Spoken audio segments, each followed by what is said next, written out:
Matt Colville has published a set of rules that has transformed the way that I approach role-playing in Dungeons & Dragons. Now, when you look in the official D&D books, the verbiage you get for mechanical role-playing is friendly, hostile, or indifferent. Sometimes this rules-light approach to systems, it does calm me down, but in other instances, the hands-free approach actually stresses me out. And frankly, if I were to approach the single most important role-playing scene in my entire campaign with only the verbiage of friendly, hostile, or indifferent, mate, that makes me hostile. It straight up makes me shit. But what really surprised me when I played Matty C's new role-playing game, Drawsteel, yes, I call him Matty C, we're just cool like that, whatever.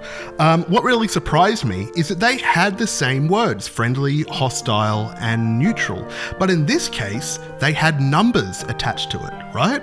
And somehow these numbers make the system feel more robust. I can grab onto a number when I am stressing out in a role-playing scene, and it's going to stop me from drowning. So today, we're looking at Matt Colville's negotiation rules. This is an intuitive framework that facilitates meaningful roleplay in high-stakes conversations.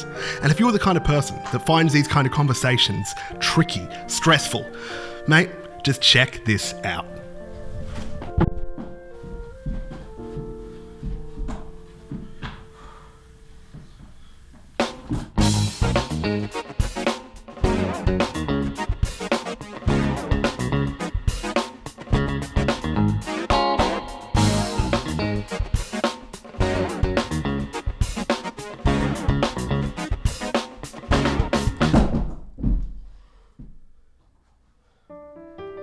But let's clarify, when should you be using these negotiation rules? Because not every social interaction becomes a negotiation.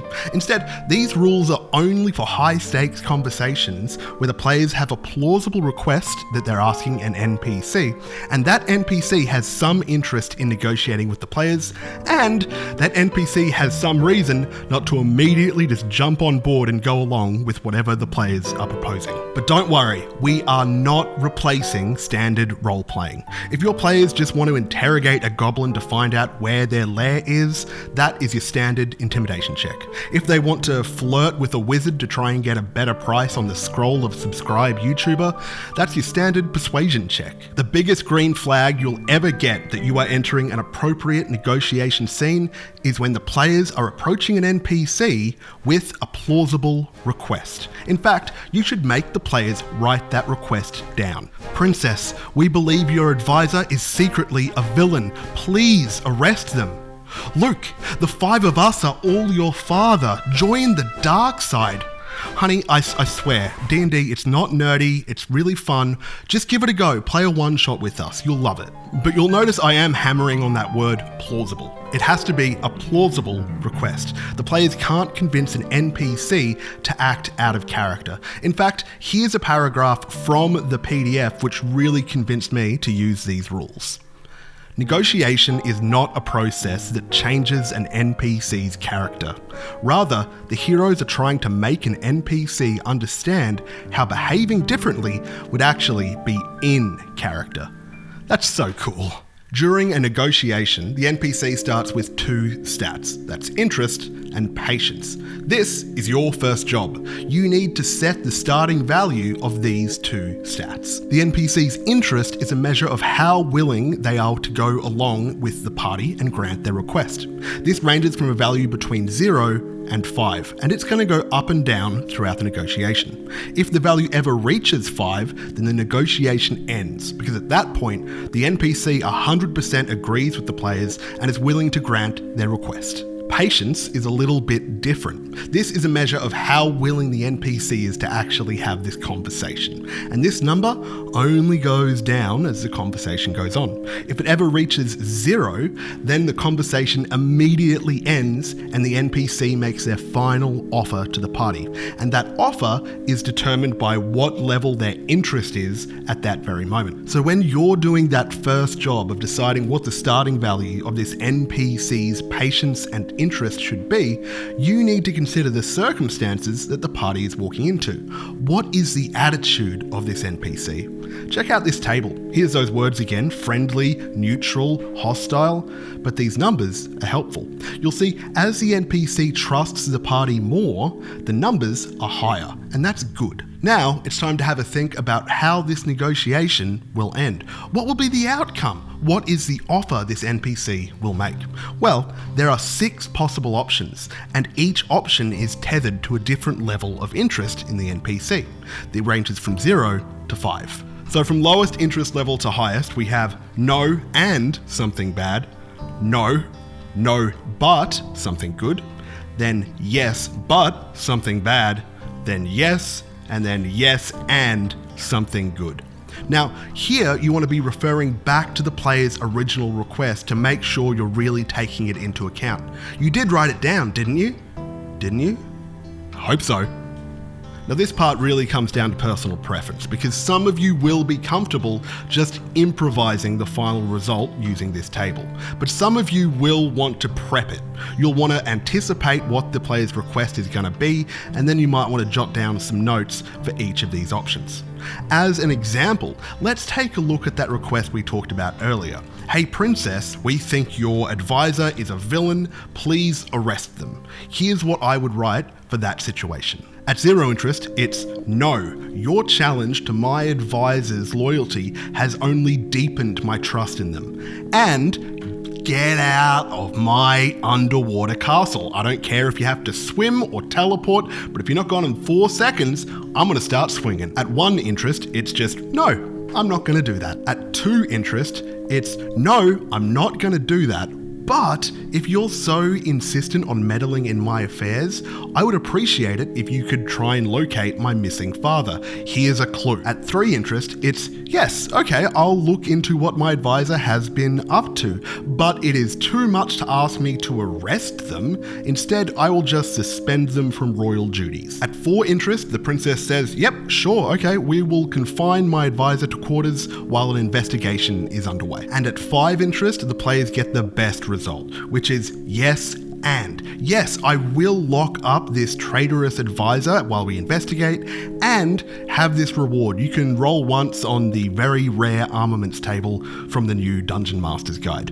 Yeah, that's right, I've got the Dungeon Master's Guide, says the princess. But just a sec, let's zoom out from this negotiation stuff and divorce this table from the negotiation rules, because this is useful just for regular play in any RPG. Sometimes in regular roleplay, when I'm not sure how an NPC feels or how willing they are to work with the party, I'll just roll a d6, place that number somewhere on this table, and then as we roleplay, I'll shift it up or down, depending on what the players say. It's so helpful, I recommend it immensely. Then this is your second job. You need to decide what kinds of arguments will be effective on this NPC's personality, because every negotiation scene is different depending on the personalities involved.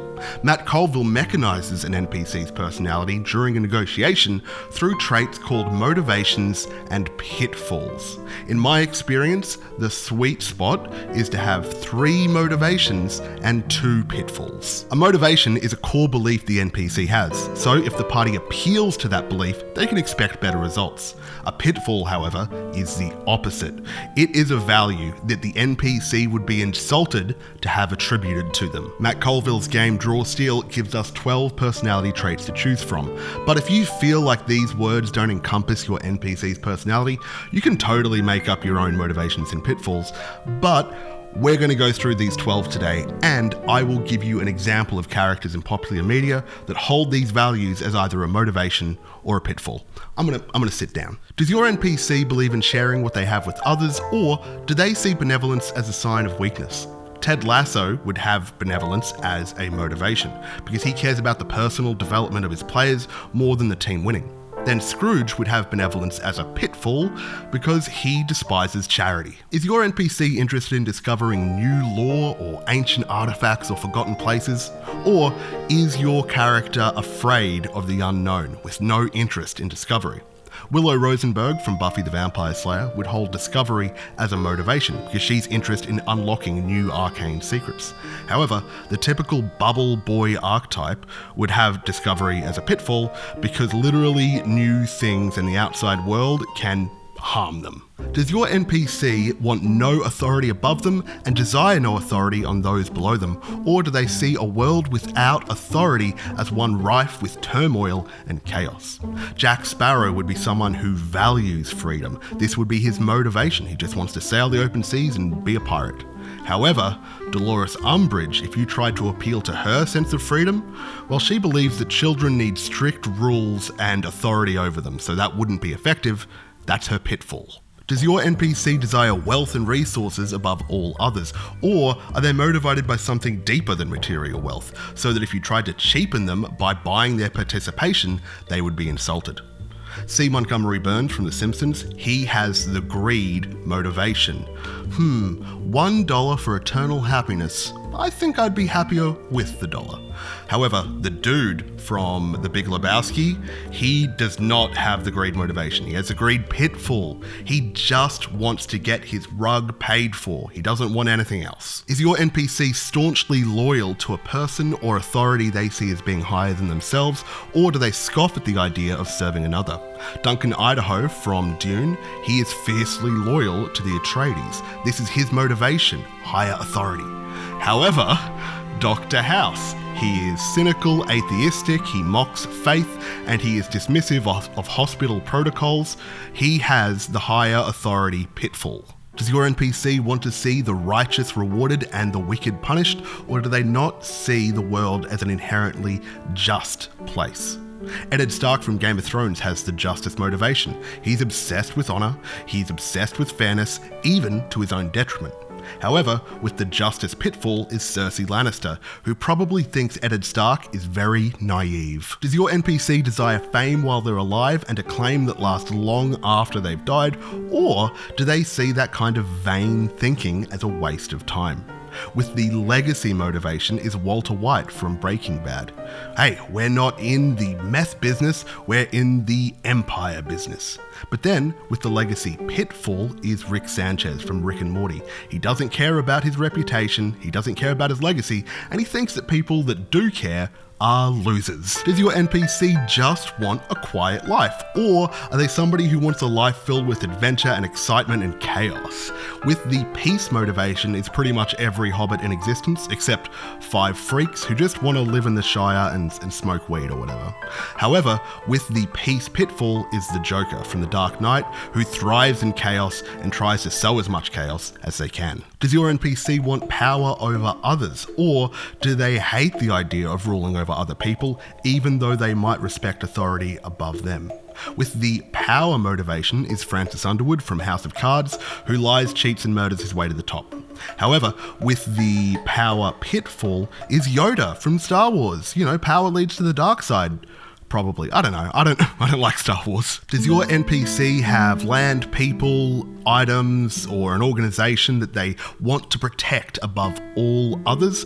Or do they see it's not their duty to protect anybody or anything but themselves? With the protection motivation is Geralt of Rivia from The Witcher. He wants to protect Ciri at all costs. However, with the protection pitfall would be Daniel Plainview from There Will Be Blood. He didn't protect H.W. Plainview, and if anybody mentions it to him, he threatens them. He becomes enraged. Does your NPC just want to have fun and dance and drink, or do they see frivolous social encounters and hedonism as a waste of time? With the revelry motivation is Zeus.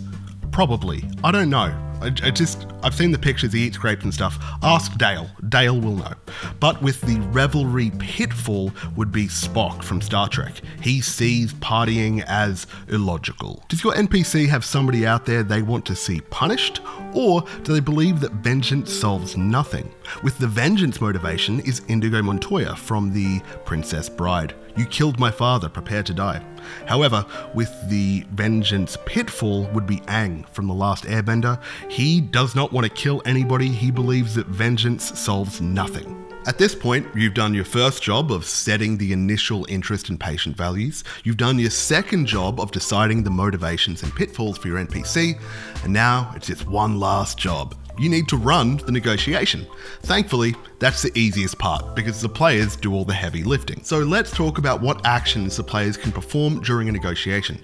If you send this video to your players, this section is probably the only one they need to watch. I'm not saying the rest of the video is like secret dungeon master information. It's fine if they know that too, but your players have not read the player's handbook. They don't own their own dice, and I don't expect them to watch an entire video that's longer than 5 minutes. So, hi players, hey, how are you? As a player, when you enter a negotiation scene, your dungeon master will ask you to make persuasion, intimidation, or deception checks. And whenever you make one of these checks, the result will fall into 3 possible bands of outcome. The first band is 11 or lower, which is a failure. The second band is 12 or higher, which is a partial failure or a partial success. And the third band is 17 or higher, which is a success. During the negotiation, as a player, you have 3 actions you can take.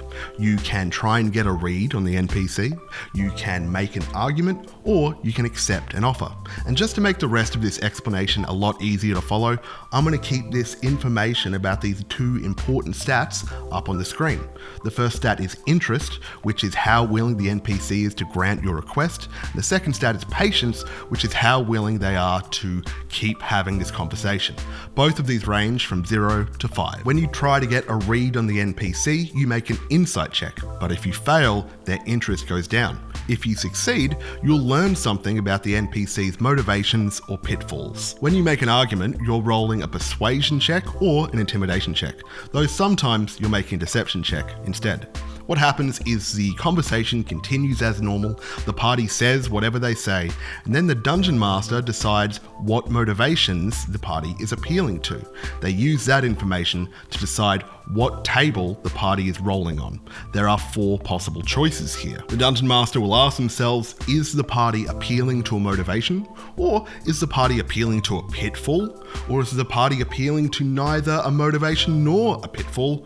Or is the party telling a lie? If your group is having trouble working out which of these 4 categories the player's argument falls into, then you can zoom out of the role-playing and instead have a clarifying conversation on a meta level just to work out where to place this stuff. The best kind of argument you can make is when you appeal to an NPC's motivation, because on this table, the results of failing aren't so bad and the rewards for succeeding are the best ever. Because if you succeed, you can increase their interest without draining them and reducing their patience. That's fantastic. However, keep in mind each motivation can only be successfully appealed to once during the negotiation. The worst kind of argument you can make is when you accidentally appeal to an NPC's pitfall. This insults them and your argument automatically fails. You don't get to roll. Instead, their interest and their patience both go down. Though sometimes your argument might not appeal to a motivation or a pitfall. It might not appeal to anything on the list at all, and that is totally okay. In those instances, you instead roll on this table where the only good option is if you roll the third band. And the last kind of argument the players can make is when they are telling a lie. I think my script's wrong, I'm really sorry. The players telling a lie, that doesn't sound like them. They're the heroes. Surely not. But regardless, whenever the players are asked to make a persuasion check or an intimidation check, if they're lying, they can instead choose to make a deception check. However, there is a risk here, because if the players fail that roll on the deception check, the NPC catches them in the lie and becomes offended, and then there's a negative consequence, see? But this effect stacks. So they fail, and then they get caught in the lie. And the third action the players can take during a negotiation is accepting an offer. This is when you ask the NPC, hey, make us an offer, and the NPC, depending on where their interest level is at, they say, I'll do this for you.